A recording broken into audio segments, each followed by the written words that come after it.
Tai kaip aš ruošiuosi savo kakavą? Tai tik atėjo mano kakava, mano mylimiausia Nada kakava.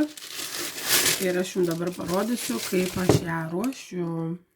Štai pažiūrėkit, koks nuostabus gabalas. Visada būna su rožėm ir levandom apibarstytas. O jau kvepia nuostabi kakava. Ir tuoj aš atsisversiu ir papasakosiu jums, kaip viskas vyksta. Na va, atsisvėriau.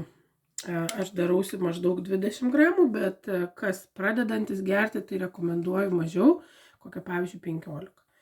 Na ir aš dabar nevirsiu jos, o tiesiog dėsiu į blenderį ir blenderiuosiu.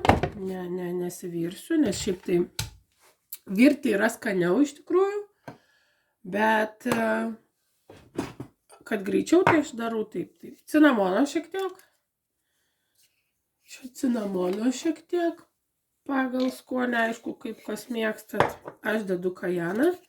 Kajano dedu šiek tiek daugiau, nes man patinka, kai aštru. Čia kiekvienas pagal savo poreikius taipogi. Tada dedu šitą Timūro uogą. Vat yra tokie prieskoniai labai nuostabus. Dedu Timūro uogą ir šiaip dedu tonką pupelę, bet aš dabar jos neturiu, pabaigiau. Tai aš jos ir nedėsiu. Dedu šiek tiek medaus, nes man skaniau su medu.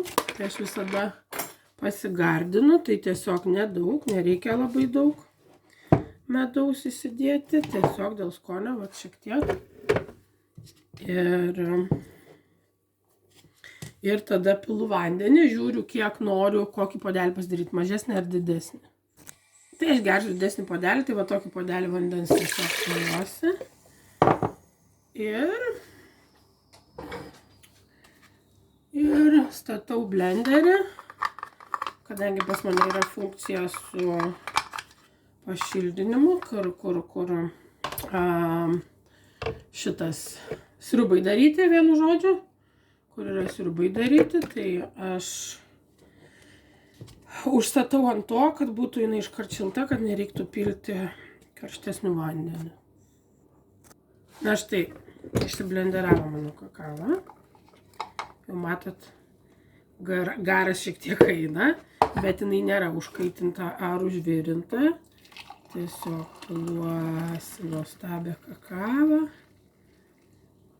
ir eisiu mėgautis. Štai. Ui! Biškį išpyliau. Tai va, nuostabi kakava. Nuostabaus aromato. Užsimetam rožyčių. Jos taipogi valgomos. Ir mėgaujamės puodeliu nuostabios kakavos, kuris atneša dar ir daug vitaminų, ir papildų jūsų kūnui, ir jums gerą nuotaiką, ir nuostabius pojūčius, nuostabias emocijas. Taip galim išeiti iš tam tikrų būsenų, kurios mums trukdo gyventi. Tai siunčiu jums bučkį ir iki greito.